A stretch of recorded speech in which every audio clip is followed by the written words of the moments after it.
the best maize planting fertilizer and how to apply it. Before we jump to the analysis, remember to like this video. Remember also to follow us and to subscribe our YouTube channel, Farmworks Kenya. Remember, you can also visit farmworks.co.ke for more farming tips. The declining soil fertility is a major challenge inhibiting an increase in maize production in Kenya.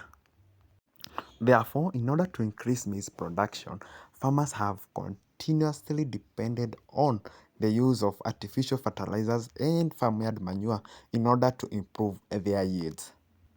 Unfortunately, most farmers have encountered huge losses for not knowing the best maize planting fertilizer, how to apply it, and when to use it.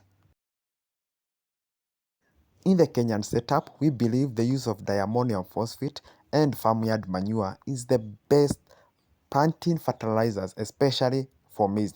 I believe there are farmers who are usually against DAP for its acidifying factor on soil, but for better yields, you either use DAP or farmyard manure. And in farmyard manure, we mean cow dung manure, sheep, goat, or poultry. For us, this is what we prefer using. Most maize seeds takes 10 to 14 days to germinate.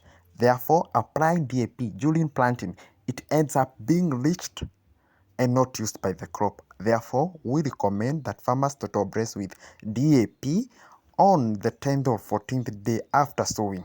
They can also top dress with urea or NPK 23-23-0 on the 45th day after sowing. There is another set of farmers who love to apply foliar fertilizers, such as the optimizers, the easy grow vegetative, and all that to boost the growth of maize. They are good, but for us, we don't often use them because it's an additional cost, while we have used the light ratios and rate of the fertilizers. However, it's recommended if you are using them, ensure, even at this period, that you mix them with insecticide to ensure that you have managed to control fall armyworm.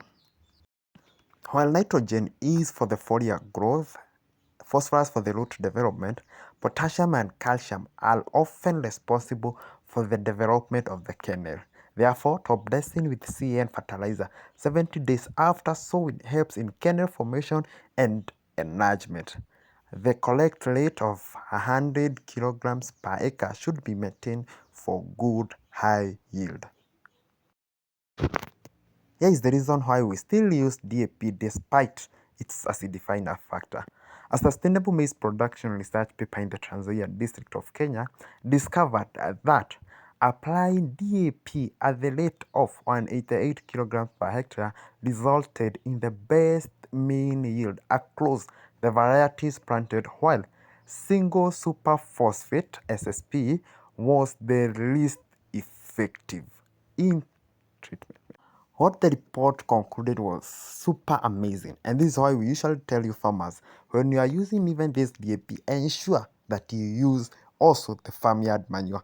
The report concluded that there was no significant difference in yield among the DAP, that's at the rate of 188 kilograms per hectare, DAP at 125 kilograms per hectare, and that's why for us, we usually use 200 kilograms per hectare, and farmyard manure at 5 tons per hectare. The good thing is that the report also indicated that both DAP and farmyard manure are excellent fertilizers for planting maize. And this is the reason why we usually tell you farmers, when you are planting, be it maize or any other crop, ensure that you use as much manure as possible. Actually, you can use the manure and stop using the DAP as long as you have it in plenty. And also remember, organic manure is a slow releaser compared to DAP fertilizer, which can increase soil acidity and reduce yields in the long run. It is our great hope that you have learned something that will help you improve your farming and production. You can get these farming guides and others in our website, farmworks.co.ke, and the link is at the bio. Remember also to like, follow, subscribe, and share.